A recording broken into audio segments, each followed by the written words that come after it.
ನೋಡಿ ಇದು wings 2 piece ಬರುತ್ತೆ. ಮಾಂಸ ಸ್ವಲ್ಪ ಬಿಡಿಸ್ಕೊಂಡು ಮಧ್ಯೆ ಒಂದು ಕಡ್ಡಿ ಬರುತ್ತಾರೆ, ಆ ಮೂಳೆ ಚಿಕ್ಕ ಮೂಳೆಯನ್ನು ಎತ್ಕೋಬೇಕು. ಇದು 1 ಸ್ಪೂನ್ ಉಪ್ಪು, 1 ಸ್ಪೂನ್ ಅರಿಶಿನ, ಕಾಳು ಮೆಣಸಿನ ಹುಡಿ ಪೆಪ್ಪರ್ ಪುಡಿ ಅರ್ಧ ಸ್ಪೂನು, ಅಚ್ಚ ಖಾರದ ಪುಡಿ 1 ಸ್ಪೂನು, ಧನಿಯಾ 1 ಸ್ಪೂನು, ಇದು ಗರಂ ಮಸಾಲ 1 ಸ್ಪೂನು, ನೈಸಾಗಿ ಹಚ್ಕೊಂಡಿರೋ ಶುಂಠಿ ಬೆಳ್ಳುಳ್ಳಿ ಅದು ಒಂದು ಅರ್ಧ ಸ್ಪೂನು, ಬಿಳಿ ಎಳ್ಳು ಇದು 1 ಸ್ಪೂನು, ಒಂದು ನಿಂಬೆಹಣ್ಣು ಹಾಕ್ತಾಯಿದ್ದೀನಿ, ಮೊಟ್ಟೆ ಹಾಕ್ತಾಯಿದ್ದೀನಿ, ಕರಿಬೇವು ಹಚ್ಕೊಂಡಿರೋದು ಇದು 2 ಟೇಬಲ್ ಸ್ಪೂನ್, ಶುಂಠಿ ಬೆಳ್ಳುಳ್ಳಿ ಪೇಸ್ಟ್, ಕಾರ್ನ್ಫ್ಲವರ್ ಒಂದು 4 ಸ್ಪೂನ್ ಹಾಕ್ತಾಯಿದ್ದೀನಿ, ಸ್ವಲ್ಪ ಮೈದಾ ಇದೊಂದು 2 ಸ್ಪೂನ್ ಮೈದಾ ಸ್ವಲ್ಪ ಮಿಕ್ಸ್ ಮಾಡೋದಾಗಿ ಮೊಟ್ಟೆ ಹಾಕಿದ್ದೀವಿ.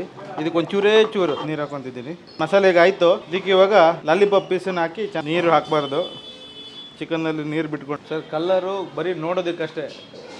ಎಣ್ಣೆ ಹಾಕೋ ಸಮಯ ನಾವು ಯೂಸ್ ಮಾಡ್ತಾಯಿದ್ದೀವಿ ಪ್ಯೂರ್ ಸನ್ಫ್ಲವರ್ ಆಯಿಲ್.